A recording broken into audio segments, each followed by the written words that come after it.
అలాగే ఒక్కో రాశి వారు ఒక్కొక్క నవరత్నాలు అంటారు. ఒకరు నీల రాయి ధరించాలి, ఒకరొచ్చేసి పగడం, ఒకరొచ్చేసి వజ్రం ఇలా ధరించాలి అని అంటూ ఉంటారు. నిజంగానే ఈ నవరత్నాలు అన్నవి జాతకంలో మార్పులు తీసుకొస్తాయా? ఇప్పుడు మనం చిన్నప్పుడు ఒక ఆట ఆడుకునేవాళ్ళం. హ్మ్. భూతద్దం పెట్టుకొని పొటాషియం పెట్టి పెడితే అవును. బర్న్ అయ్యేది. హ్మ్. ఉందా? అయిందా? అయింది. ఇవన్నీ ఏంటి అంటే స్టోన్ అసలు ఏదైతే ఓహ్, జాతిరత్నం నిజమైన జాతిరత్నం ఉంటే మన హ్మ్. చేతికున్న వేళ్ళు ఇప్పుడు ఈ వేలొచ్చి బుధుడి వేలు, హ్మ్. సూర్యుడి వేలు, శని వేలు, గురుడు వేలు అలా వేళ్ళున్నాయి. హ్మ్. ఈ నరం ఎక్కడ నాడీ వ్యవస్థని యాక్టివేట్ చేస్తుంది. హ్మ్. మనం ఎప్పుడైతే స్టోన్‌ని పెట్టుకుంటామో, ఈ స్టోన్‌లో పడిన వేడి ఏదైతే ఉందో మన నాడీ వ్యవస్థని జాగృతావస్థకి తీసుకొస్తుంది. ఓకే. అందువల్ల అవి కరెక్టే. హ్మ్. కానీ అద్దం సరైన అద్దం అయితే బావుంటుంది. పగిలిన అద్దం హ్మ్. అసలు ఇబ్బందికరం. ఉంచకూడదు అనంటారు. ఇబ్బందికరం. హ్మ్. అలాగే స్టోన్స్‌లో గూడా ఒరిజినల్ ఉంటే మంచిదే. హ్మ్. ఇప్పుడు ప్రతీదీ కల్తీ అయిపోయినాయమ్మ. అవును. దానివల్ల ఏంటంటే మనకి మంచి కంటే చెడు ఎక్కువ జరుగుతుంది. హ్మ్. హ్మ్. స్టోన్ నవరత్నాధారణ అనేది కరెక్టే. హ్మ్. మనకి మొత్తం 27 నక్షత్రాలున్నాయి. హ్మ్. 27 నక్షత్రాల్ని 9 భాగాలుగా అంటే 3 భాగాలుగా చేసి ఒక్కొక్క భాగానికి ఒకటో 3 పాదం, రెండవ ఆహ్, పాదం అనేసి. అశ్విని, భరణి, కృతిక, రోహిణి, మృగశిర, ఆరుద్ర, పునర్వసు, పుష్యమి, ఆశ్లేష ఇట్లా 9 నక్షత్రాలు. అట్లా 3 రోస్ కింద చేశారు. హ్మ్. అశ్వని, మఖ, మూల ఈ ముగ్గురు ఎవరు పుట్టినా కూడా వాళ్ళు కేతు మహాదశలో పుడతారు. సో, హ్మ్. వాళ్ళు పెట్టుకోవాల్సింది పిల్లి కన్నురాయి. క్యాట్ ఐ అంటారు. హ్మ్. హ్మ్. భరణి, పుబ్బ, పూర్వాషాఢ వాళ్ళొచ్చి వజ్రం. అలా ప్రతి ఒక్క దానికి ఒకటుంది. మీరన్నారు నీలం అన్నారు. హ్మ్. పుష్యమి, అనురాధ, ఉత్తరాభాద్ర ఈ నక్షత్రం వాళ్ళు నీలం పెట్టుకోవాలి. హ్మ్.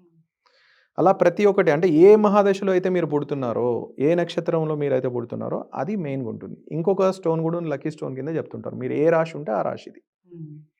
అది కూడా పనిచేస్తాయి. మంచివి. హ్మ్. చాలామంది ఇంట్లో శివుడిని పెట్టుకొని పూజ చేస్తూ ఉంటారు. కొంతమంది విగ్రహాలు కూడా మన బటనవేలంత ఎత్తు ఉన్న విగ్రహాలు మాత్రమే ఇంట్లో పెట్టుకోవాలి. దానికన్నా పెద్ద సైజు ఉన్న విగ్రహాలు పెట్టుకోకూడదు.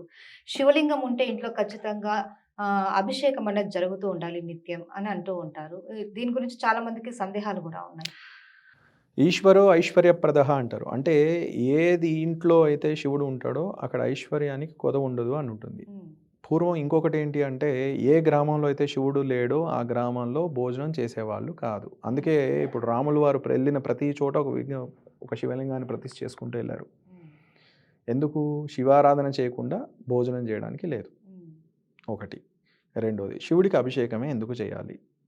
మీకు స్టోరీ తెలుసు. క్షీరసాగరమని వచ్చింది. అవును. లక్ష్మీదేవి వచ్చింది, విష్ణుమూర్తి తీసుకున్నారు. ఐరావతం వచ్చింది, ఇంద్రుడు తీసుకున్నాడు. అట్లా వచ్చినవన్నీ అందరూ తీసుకున్నారు. హ్మ్. హ్మ్.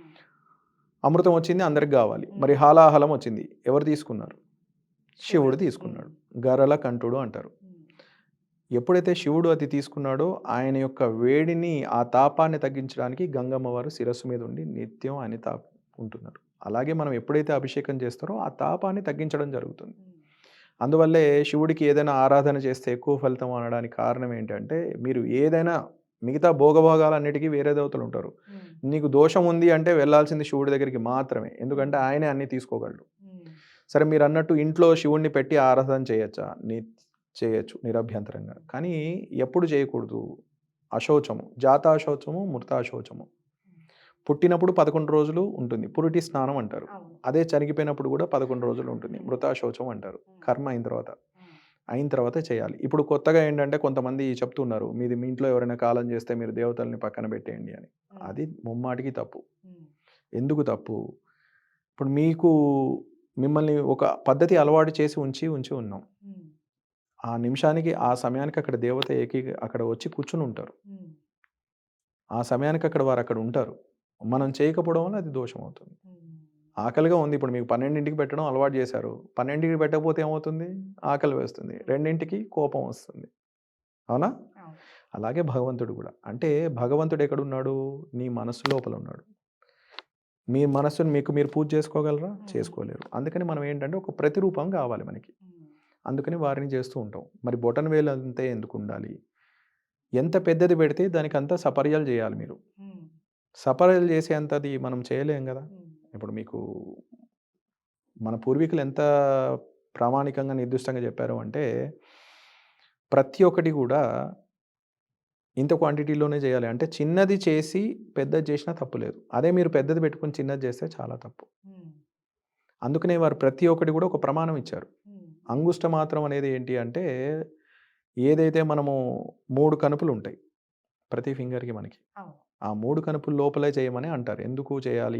అది చేసేది కూడా సాలిడ్‌గా ఉండాలా? బోల్‌గా ఉంటది. కొంతమంది రాయిది పెడతారు. కొంతమంది రకరకాలుగా పెడుతుంటారు. హ్మ్. ఏదైనా మంచిది న్యాచురల్‌గా ఉన్నది చేయాలి. హ్మ్. స్టోన్‌తో చేసుకోవచ్చు. లోహంలో వచ్చి వెండి, రాగి ఇవి ఉన్నాయి చేయొచ్చు. మరకతం ఉన్నాయి. ఇప్పుడు చాలామంది చేస్తున్నారు. హ్మ్. పెద్దది పెట్టుకుంటే దానికి నైవేద్యం పెట్టాలి. హ్మ్. చిన్నది పెట్టుకుంటే మీరు డ్రై ఫ్రూట్స్ పెట్టొచ్చు. ఏమైనా పెట్టొచ్చు. హ్మ్. చిన్న పిల్లలకు ఉగ్గు పెట్టినట్టు. హ్మ్.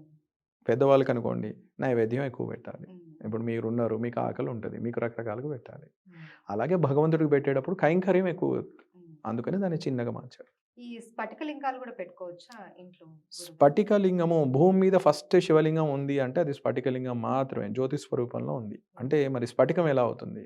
సుమారు ఒక 200 ఏళ్ళు నీటి ప్రవాహం గడ్డ కట్టి ఉంటే, హ్మ్. మంచుతో ఉన్నది గడ్డ కట్టి ఉంటే హ్మ్. స్ఫటికం అవుతుంది. హ్మ్. నీరే గడ్డగట్టి ఒక సాలిడ్ ఫార్మ్ అవుతుందది. హ్మ్. హ్మ్. ఒక ఘన పదార్థంగా మారితే అది స్ఫటికం అంటారు. హ్మ్.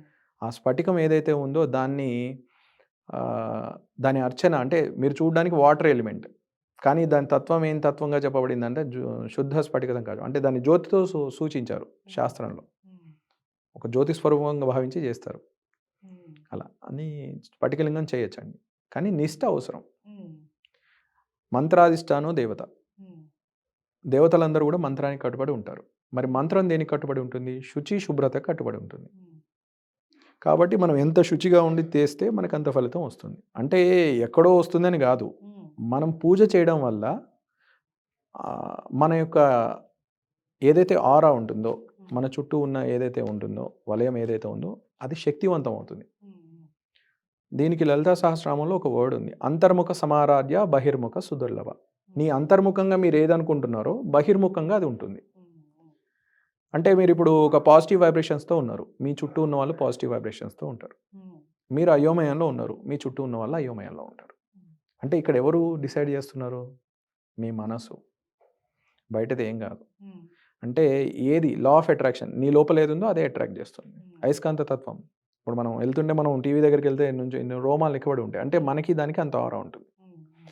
మన ఆరాని యాక్టివేట్ చేయడానికి పూజలు ఉపయోగపడతాయి. హ్మ్. మనం చేసే కార్యక్రమాలు ఉపయోగపడుతూ ఉంటాయి. మన కర్మల్ని తొలగడానికి ఉపయోగపడుతూ ఉంటాయి.